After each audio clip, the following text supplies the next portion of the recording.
It's been a long while since I decided to do a podcast. And all honesty, I recorded this earlier. I was live on TikTok, but the chat was going. Couple moments got interrupted by it, and so I really wanted to do this podcast just somewhat uninterrupted and with no distractions. I got the Laker Warrior game on in the background, and there's just a few topics that I really wanted to go over, inspired by the KD post that I had earlier where he's talking about how he would do a ton of training in the mornings and then go play open gym a lot, and that's really how he got better, was just like doing pickup runs consistently and stuff like that. And I really wanted to address some of the points that came from that, because I got a lot of comments from it, mainly because of my caption. I talked about variability training, which is like a big hot topic in the basketball world, and a lot of people have their opinions on it, and I think a lot of people have the views on what it actually is misconstrued. And I want to kind of, give my point of view about the entire spectrum of it, because I think when I say, block training, when I bring up block training, I think a lot of people get confused by what I mean by that as well. And there's different versions of block training. And, I want to talk about just kind of all of it and what I think about all of it and how to get better. And even, I got a DM from another trainer, which is a super popular trainer. I'm not going to name drop him, but, we had a conversation about different ideas and things like that. And I think even talking to someone like that, a lot of my ideas get misconstrued and they get confused, or they get grouped in with other narratives and things like that. And it's like, I can't really fault people for thinking that, when I bring up an idea that I think it's a certain way, because when other people bring up the same idea, they always have the same talking points, and it's not always true. Just because I grab an idea from a specific narrative doesn't mean that I like everything that fits within that narrative. Like the caption, the thing I said about that too is like, just because I like LeBron doesn't mean I hate MJ. You know what I'm saying? Like, that's the thing that a lot of people like to do, is like, oh, you like this thing, that must mean you think this, this, and this. And it's like, that's not necessarily always true, and to address like the block training stuff and the variability, like I'm always a fan of block training. I think you have to block train at some point. But what I think people believe is that block training means it's 1-on-0 and there's no constraints and there's no challenge and there's no nothing. There's no variability within block training, right? And that's not necessarily what it is. Like, there's some points where there is no variability within it, and it just kind of depends on what it is that you're trying to master, right? And my view on it is that at some point you're going to reach a level of basketball where it becomes too hard and you have to practice a certain detail, right? Because the reason basketball gets too hard is because there are certain details within someone's skill set that are missing for a variety of reasons, right? And then they have to go and figure out, okay, what am I missing? Am I missing a read? Am I missing something mentally? Is there something I haven't worked on? Is there something I just don't know and it's making me struggle, right? And so eventually it's going to get down to the smallest detail when you get to the highest level, and that's going to be the reason for a struggle. And then it comes down to a decision of, do you want to work on that? And you can make it to certain levels without certain details, right? Like, there's people in the NBA who aren't good at shooting, or who aren't great at defense or passing or whatever it is, right? They might be decent at it, but they're not good at it, right? And then at some point it becomes a flaw, and then at some point it costs you, right? Like the fact that Westbrook's not a consistent jump shooter, it probably cost them a championship a time or two, right? Like, they probably could have won some more playoff games, and then they would have went to the finals and maybe won the finals, and like that stuff does matter at a certain level, depending on how far you want to go in the game, right? And so, like, when I bring up block training, my idea of what block training is just doing one thing over and over, no matter what that one thing is, right? And so, for example, it could be, okay, I'm going to work on one dribble pull-up going right, and I'm going to use left-right footwork, and I'm going to shoot it off the glass every time, right? It could be that, but it could also be, you could block train post-ups one-on-one, right? Like, it's not telling the defense to play you a certain way. It's live. It's fully live, but you're only posting up, right? That also counts as block training. And within that block training, there's variability, right? There's sometimes you might turn over your left shoulder. There's sometimes you might turn over your right shoulder. There's sometimes you might fade away. There's sometimes you might face up. You know what I'm saying? There's sometimes you might use a spin move. Like, that's variability. But then all of that is encompassed in post-ups. And the post-ups itself is the block training. You know what I mean? And so that's the thing that I want to get across, is that within the block training, there still is some variability, right? And the thing that a lot of people don't understand is that if there's too much variability, then you don't get the skill gain. Like, if you only play open gym and you only play 5-on-5 full court every day, all day, you're not going to improve your jump shot doing that. You know, at some point, you're going to have to narrow it down to a specific detail. It's like, okay, I need to work on my jump shot, no matter what level it is.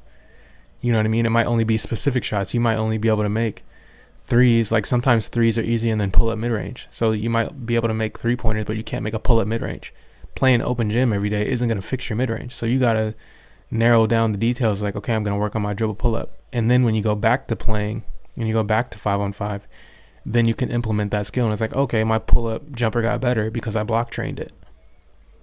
You know what I'm saying? And that's the thing that a lot of people don't understand, because at some point you're always going to have to come back to doing one skill over and over if you cannot perform that skill on a consistent level. And it's just, at what level of detail does that need to be? Like, some people, you might not have to do it 1-on-0. You might just, okay, let me play 1-on-1 and I'm only going to work on my dribble pull-ups. Like, left, right, step back, don't matter. It's just going to be dribble pull-ups. And then that might be a fix, right? You might not have to go to form shooting, right? And then some people, it's like, okay, I'm just going to shoot dribble pull-ups all day, like just different types, right? And then some people, it's like, well, I miss going left every time, so now I'm just going to block train going left dribble pull-ups no matter what it is. And then it's like, okay, I miss going left from this particular area, right? So at some point, the details get smaller and smaller and smaller and smaller and smaller until you master it and you're able to move up in the chain of details, you know? And the people that work on the smallest details are always the best players. Like, Kobe Bryant worked on the smallest details all the time. And so it's not a mystery that he's one of the best players of all time, because he worked on every small detail, right? And then he leveled up after that. It's like when you're building a house.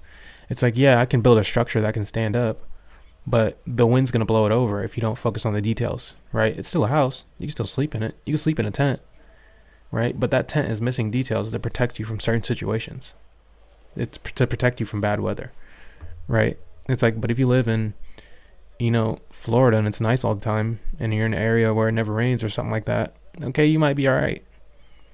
But, you know, take that same shelter to the winter in middle America and see if you survive. And it's like, oh no, I'm not going to survive because my tent is missing this and this and this that's required to keep me warm. You know what I'm saying? And that's the thing that people don't understand, of like, you can survive in certain environments without having to work on certain details. But if you're going to make it to the top of the mountain and be able to play against the best players in the world, you better have all your shit together, or a majority of it, of based around what you do, you know? Like, it just is what it is. And you don't have to master every skill to play in the NBA. You have to be really good at certain things. Like, you got to be able to pass. There's no one in the NBA that really can't pass. Like, it's very, very, very few players. And if they can't pass, they're probably like Rudy Gobert is like the tallest player on the floor. So like, what he does well outweighs the fact that he can't pass. But even he can pass good enough to stay on the floor. You know what I'm saying? And like, that's the thing that people don't know. And then it's like, okay, how do you get good at those things? Well, you just playing basketball all day and, you know, making some passes just within the context of the game is not going to make you better at passing. You have to go and pass the damn ball against the wall. Eventually you're going to have to do that if you want to master passing.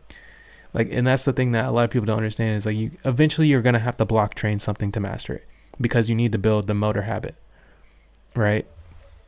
Like, your body has to do it automatically, and it has to be on point automatically without you having to think about it. And that's what block training does, is it builds the habit of your body doing the right thing when you think about it and when your instincts tell you to do it. And then the technique of it is already built in, because your body don't know how to do it any other way, you know? And I think even within that, I think the thing that people are missing is, I say the best variability is playing live basketball, right? So I'm not going to do a bunch of drills that's like, okay, shoot a jump shot over here, then run over here and shoot a jump shot, and then run over here and do a layup. I'm not going to be training like that all day. Like, it's all right to do a little bit of that, but why not just play if that's what you're going to do? Like, why not? If you're just going to be random and no 2 reps are going to be the same, why not just play basketball? Right? Like, that's the thing that I never understood. And the thing that I know to be true is that people who do a lot of variable training and they never block train small skills, they don't get good. Like, they're okay at basketball, but they're not hyper skilled, right? They're not dominating the game. They're just solid players.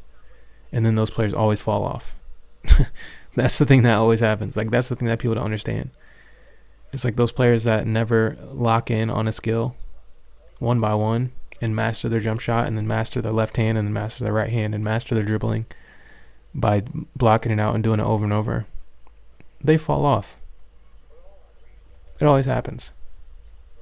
Because they get in a moment to where the defense is so incredibly hard, and when they shoot that jump shot, they're too uncomfortable. It's not automated enough. You know what I mean?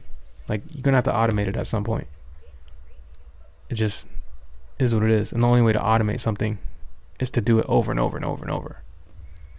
Right? No matter how small it gets. So it's like, when you learn how to write, what do?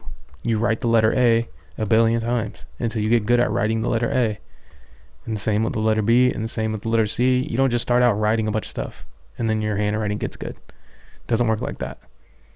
And so I don't get why people don't think that applies to a sport, right? And when I think about baseball, someone brought up a point of, well, in baseball they do variability training and, you know, they go against different pitches all the time. I'm like, yeah, that's called playing baseball. It's called playing baseball. But you're not going to get good at hitting a curveball if every pitch you ever see is random and you don't know a curve's coming.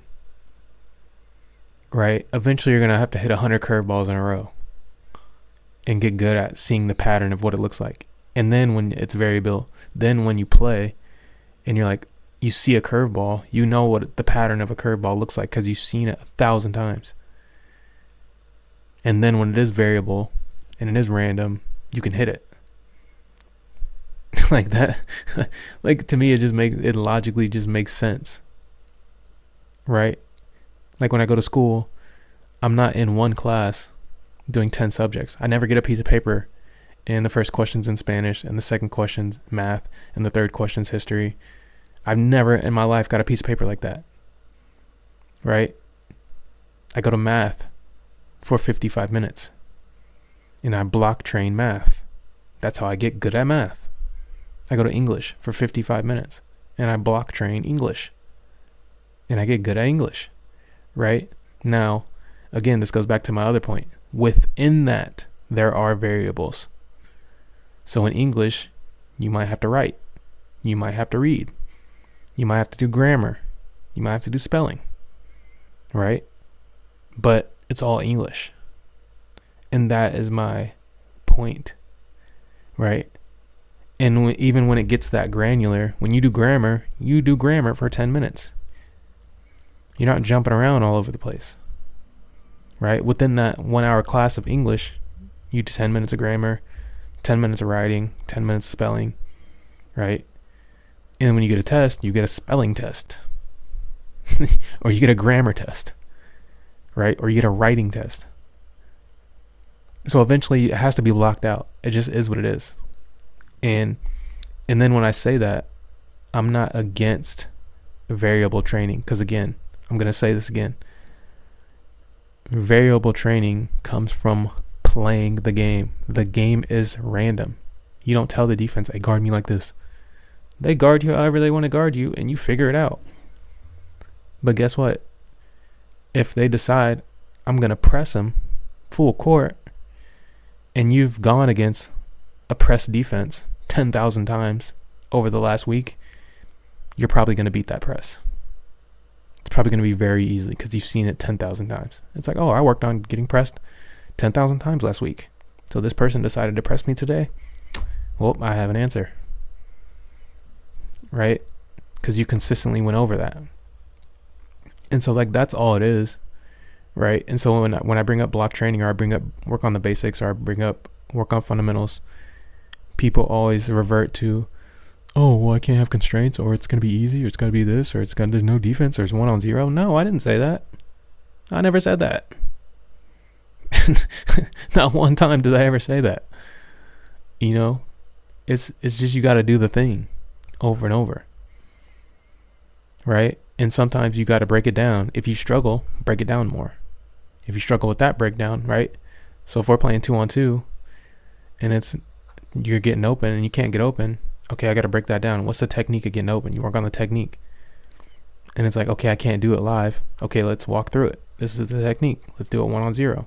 Let's practice catching the ball without traveling, right? You're not going to miraculously start to figure it out because you play all the time. That's not how learning works. If the environment is too hard, people's brains shut down or they get demoralized. And so it can't be so hard all the time. There has to be a level of where there's some success, right? Just putting them in a tough situation all the time isn't going to miraculously bring up skills. It's like, oh, well, I've been in a tough situation this whole time. Like, I should be good, right? No, there's people that play basketball their whole lives and they can't shoot. Is that not a mystery to anybody? It can be, like, you don't think these people work on shooting? Like, in reality, do you think Giannis works on shooting? Do you think Westbrook works on shooting? Yes. But do they block it down to the smallest detail like Steph Curry does? Do you think they think about the arc on their shot to the exact degree? No. You know who does? Steph Curry. You think, like, I don't understand why people think this is some type of mystery. You know what I mean? And so I'm always a fan of block training and breaking things down to a level of mastery. Like, and again, I'm talking about if you want to be good at basketball. Like, getting better and being good are two different things. So you can never break it down to the smallest level and get better, right? But you're not going to be good. Eventually, block happens. You're gonna have to block something. Tim Duncan's probably done a jump hook 10 billion times. You know what I'm saying? Like, and so when he shoots that in the game, it's going in. It's going in because it's automated. And I just think people get so confused. And my final point with it is, I think people do too much variability, right? Like, people like to sit in the middle. So variability training is what I call sitting in the middle. It's like you're not playing live, but then you're not focused on one in particular skill. Like, you're just out there basically like hooping, kinda. Like halfway simulated hooping, right? And I play in the extremes, meaning I'm going to block train the crap out of a bunch of details and a bunch of fundamentals and a bunch of basics, and I'm going to play real live basketball a lot. 1-on-1, 2-on-2, 5-on-5, don't matter. Right? And I promise you I'm going to be better than the person that plays in the middle. They never block train, and they play live sometimes, and they do a ton of variability training. I'm going to destroy them. It's not even close. And I see it over and over. And the thing is, it's like the best players of all time have said this already. Kobe Bryant block trains fundamentals at that, the most basic stuff on earth, right? There's stories about it of like the dude Alan Stein watching him train, and he's like, why are you doing basic drills? And Kobe's like, why do you think I'm the best player on earth? Because I don't get bored with this small stuff, right? Paul George talks about watching Kawhi block train and working out with them, and Kawhi's like, nah, we staying on this block. We're staying on the right block. We're not moving to another spot. We got to go to the counter. We got to go to this counter. We got to go to this move on this block. Right? So he's block training his area. Right? Elijah Arenas gets trained by Gilbert Arenas' dad. And he tells him, all right, we're going to do one dribble pull up 50 times before we change the technique. It's 50 makes of this one thing before you move on. Right? And so it's like, how many examples of the best players in the world do you need saying the same thing? It's like, it's mind-blowing. And then they're telling kids don't have a routine. It's like, okay, Ray Allen had a routine, Steve Nash had a routine, Steph Curry does the same routine before his pregame. Like Kevin Durant talks about how important his routine is. LeBron talks about how important his routine is. And so who are you going to listen to? Some trainers on the internet with thousands of followers, and they're giving their opinion of something they never mastered, or the best players on earth. I know who I'm going to listen to. Super obvious to me, but even with all of the facts presented, it's like the propaganda and the brainwash is so strong that it's hard to reverse. It really is. Like, people don't understand how hard it is to reverse a belief system, because belief systems, like when people hold on to a belief system, it becomes part of them. And then when you challenge their belief, it feels like you're challenging them. And it's like, no, it's not you, it's the belief. But they're so attached to it, like your belief kind of becomes your identity, that they can't let it go. And I'm like, how many more pieces of evidence do I need? Like, it's not like I'm making it up. The best players on earth talk about it. They talk about it nonstop. I never on earth heard a player saying they don't have a routine. It's mind-boggling. And then you're saying, don't have a routine. Do something different every rep. Like, are you crazy? Have you lost your mind? And it's like, and this is why I say, like, getting better is so easy. It's so easy. It's work on the very basics that you're going to do all game, and the fundamentals, and the things that matter, and the simple stuff, the catch and shoots, the one dribble pull-ups, defensive positioning, passing under pressure, simple stuff. Not combo, 5 move, whatever. Some shit you're going to do once in a blue moon. Work on that catch and shoot in the corner. Work on that put back layup. Work on the post up. You know what I mean? 2 dribble pull up. Just saw a player, Austin Reeves, just did 2 dribble pull up. Common shot that people don't work on. Off a pump fake, triple threat rip through. Right? Next shot after that came down. The Warriors catch and shoot. They shoot simple shots, man. And then just go play basketball so your instincts are on point. And learn the reads and get a good coach that's going to teach you the reads of knowing how to read an offense and read a defense. Right? And making sure you're low and on balance on your rip through. Make sure you gather the ball properly and you hold it strong so you don't get ripped, right? Like, it's not that hard to get better. And people avoid it, and eventually it catches up. It's always going to catch up. It's always going to come back to, you have to block out a skill and get good at it. If you can't shoot, at some point, you're going to have to suck it up and do form shooting. You're going to have to say, oh, okay, I got to stand in front of this rim and do these form shots. At some point, if you can't shoot, it's going to come back to that. It just will. It just does. And the thing is, it's one of those things, like, if you know, you know, and if you don't, you'll find out soon enough. So I'm not here to debate. I don't need to debate. I got infinite evidence. Loads of facts and evidence. Like, there's no debate. I've already found the answer. And it's one of those things where I don't care what the answer is. I just want the answer. So if it was the other way around, if you didn't have to do form shooting, if you didn't have to block out anything, I would have found out. And I'd be like, oh yeah, you don't have to do that. Right? I'm a truth seeker. I'm going to look and I'm going to find it. And I'm going to be like, all right, this is the answer. Damn, form shooting. Even I know that right now. My jump shot's not great right now because I don't practice. And I know the reason it's not great is because I don't do form shooting. And I need to go stand in front of that rim at some point.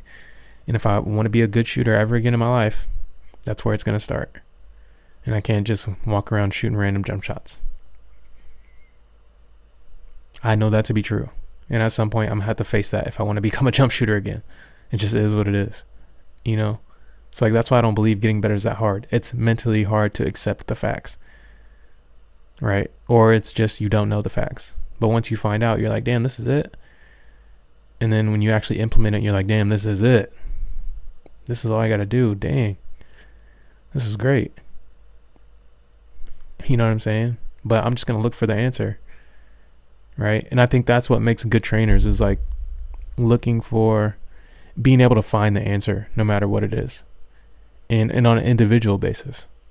Like, I think what makes a good trainer is if you can, on an individual basis, figure out the solution to a problem a player is having, right? And it's not always tactical. You know, like I had a conversation with a trainer who's pretty big online. Like I'm not going to say who it is, but they DM'd me and we kind of had a exchange of just ideas and stuff like that.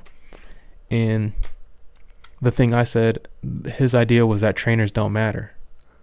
And I'm like, that doesn't even make sense. How would a trainer not matter? They said our knowledge does not matter, but it's the ability to know whether a problem is psychological or emotional or tactical or like based on a skill set or comes from practice habits. That is knowledge.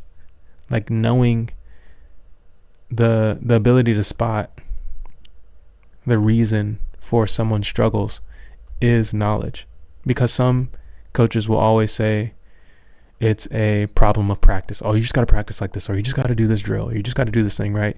But they might need a psychological answer, right? And it might not always come from you. You might just have to ask questions or have a conversation, right?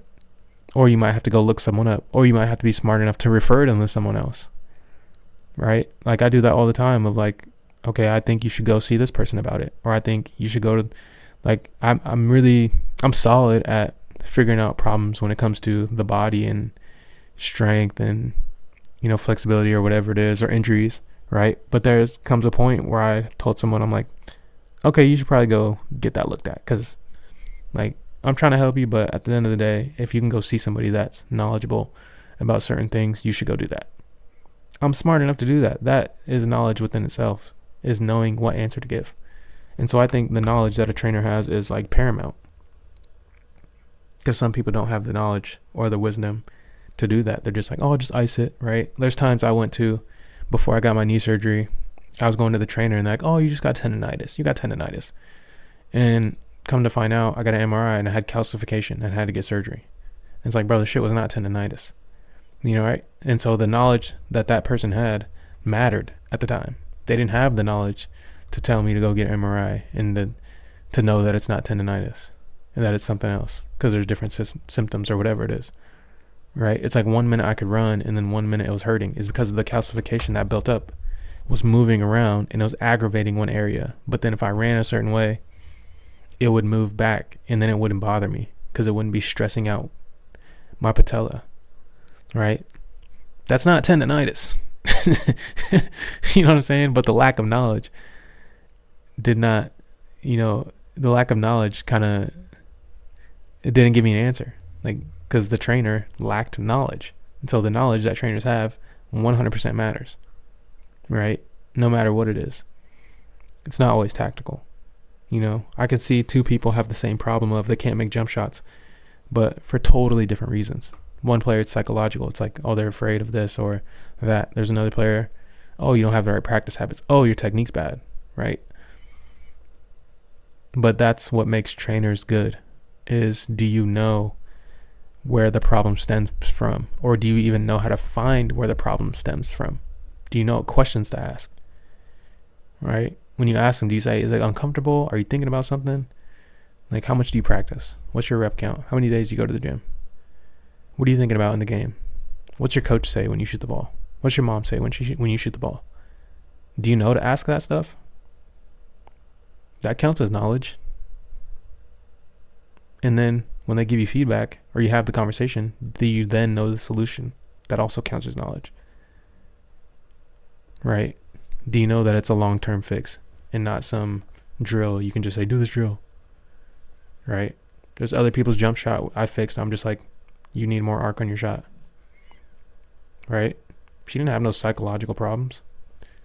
She's fully confident. Kid has no issues, none. She shoots 500 shots a day. But me telling her, me knowing that she shoots 500 shots a day, me knowing that she's fully confident, me knowing that she has no problem shooting in the game, she's not afraid of anything, led me to watching her jump shot and just saying, oh yeah, you just need to work on your arc and emphasize the arc when you shoot. And it worked, right? And so, and it's not like I'm not trying to brag or nothing like that, but it's just like, I do this shit for a living, which requires me, not even requires, which is like I automatically just have the knowledge because I do this for a living. I watch basketball every day. I train every week. I get questions every week. I study the game. I study players. I study nuances. And so then it takes me one day or one session or a couple days or however long it takes to figure out, oh, this is the problem. Right? Or to know to ask a question. Or to even know to say that I don't know. I'll figure it out. Or to say, give it some time. Let's see. I'll give you this solution. I'll guess. I'll say, this is probably our best bet. Let's try this for a couple weeks. And then let's revisit it and see if that works. Right? So I have the knowledge to know that I don't always have the answer. And we're going to have to test. And we're going to have to say, all right, let's do this for a month. Let's see if this works. All right. Oh, this didn't work. Okay, why didn't it work? Let's problem solve, right? That counts as knowledge too. And I think that's what makes a good trainer, is the knowledge to know where to go and when to go there. And to know that the answer might not be immediate and you might have to test, or you might not have the answer and you got to point them to a different person, or whatever the solution might be, you know? And then when it comes to the player, like, there's levels of learning when it comes to players. Like, every player doesn't learn at the same speed. Like, superstars learn insanely fast. Like, great players learn. They're like, somebody said, I think it was Brian Scalabrine, right?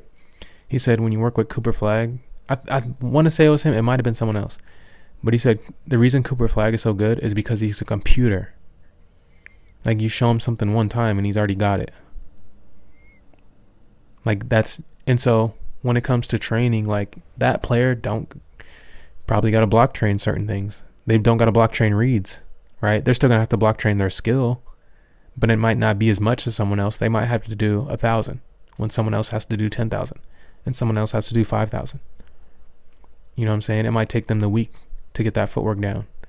It might take someone else a month to get the footwork down, right? So the speed of learning, like, is the ultimate test to see who's going to be good and who's not. And if you learn slow as a player, I can 100% guarantee you will not be good at basketball, because you learn too slow. And by the time you learned it, you're too old and your age group has passed you up. It's just what happens, right? And it's the reason that Luka can join the league at 19 and destroy everybody, because he learns faster. He's played infinity basketball games. And, like, if you both play 100,000 basketball games, he's going to beat you because he's picked up more nuances. He's picked up more reads. He's picked up more details because he learns faster, even though y'all did the same amount. That's the reason a 21-year-old can beat a 31-year-old. But it's like, hey, they've been in the league 10 years. How are they not better than a rookie? Learning speed and intention to learn. Maybe they don't want to learn, right? Maybe they don't want to get that much better. They just want to be good enough to stay in and get that paycheck and get rotational minutes and shoot a couple shots here and there, and they're chilling, right? Like that. Those players exist. There's players that don't want to be that good. They just want to be okay, which I didn't realize that for a long time. I'm like, damn, why don't you want to do all this stuff? It's like, oh, you just want to play. You don't want to be good. You just want to play. There's a big difference in playing basketball and being good at basketball. Massive difference, right? And it's, players have to be aware enough to know which one they want. It's like, do you want to be good or do you want to hoop? And the players that just want to hoop, I don't have any problems with them. I'm just like, okay, just as long as I know, just tell me. Like, if you don't tell me, I'm going to assume you want to get better because you're in the gym with me. So I'm going to force you to get better until you say otherwise. And then if you just want to play, you're going to have to go somewhere else, because I'm not here to just play. There's plenty of, you just go play for a team or something, you know. But if you're on my team, or if you're in my training group, I'm going to force you to get better, or we're going to have arguments, and it's going to be annoying. I'm going to annoy the crap out of you until you make a decision to get better or to leave, you know. And I think that's just the way it is. And it is what it is, man. You either learn fast or you don't, and you get left behind as a player. right? And it's super easy to train the kids that learn fast. I have students, I tell them something one time and they're like, they're their computers. And I'm like, damn, this dude learns this one. I'm like, damn, if I could just train this kid every day, this shit would be they would be so much better. But we can't get in the gym sometimes. Or they're not allowed to come to the gym sometimes. And like, it's annoying for me because I'm like, this dude would be a superstar if we could just train every day. And then the kids that show up consistently, not every kid, but sometimes I have kids that show up consistently and it's like, damn, they just not getting it, man. If they're not learning fast enough. And they're going to struggle because they learn too slow. You know what I'm saying? And it's like, I know that, and I have the ability to work with both. Like, I'm patient enough to work with the person that learns slow, even though they want it. And I'm just like, all right, you learn slow, we just gonna have to work on it. But I tell them all to their face, if you can't figure this out fast, don't expect to be good. It's gonna be hard. So like, I put pressure on them to lock in and focus and stop getting distracted. Stop thinking about things that don't matter so you can learn this. Because I have no intentions of watching you struggle for your whole career. It's not fun. It's just not fun, man. And so, those are really all the things I want to talk about, man. If you made it to the end of the podcast, appreciate you. I'm gonna try to put out more of these. It's probably gonna be random, you know me. I don't schedule nothing, which I should. I was talking about having a routine. Shit, I don't have a routine with this. I just kind of spur of the moment. I think that's why a lot of people think I'm underrated. I'm like, I know I'd be so much better if I was just consistent, but it's just not how I work when it comes to this. That's how I work as a player. Like, my training was consistent. I'm showing up to the gym at the same time usually. I have my routine, but when it comes to content, man, it's just not clicking yet for me. I'm like the super talented person that only works out every now and then.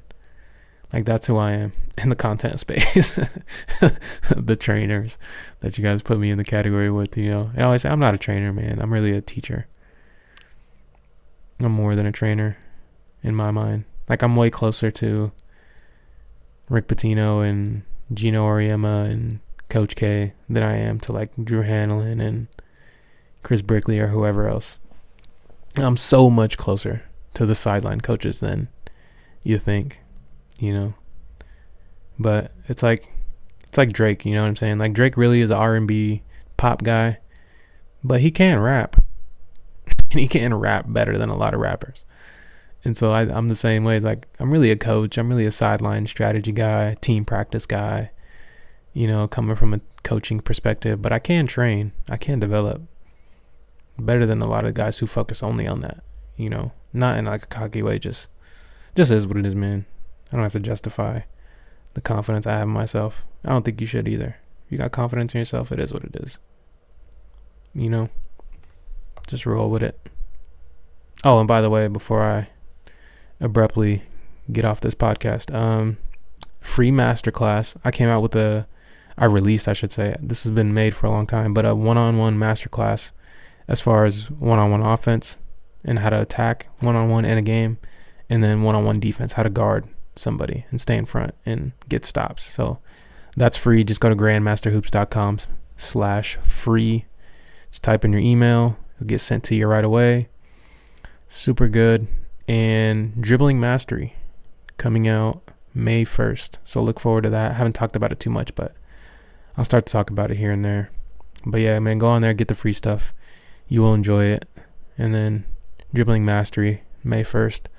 It's going to be a lot of videos in that and routines. And when it comes to handling the ball and stuff like that, and some stuff you can do, some tactical stuff you can do, so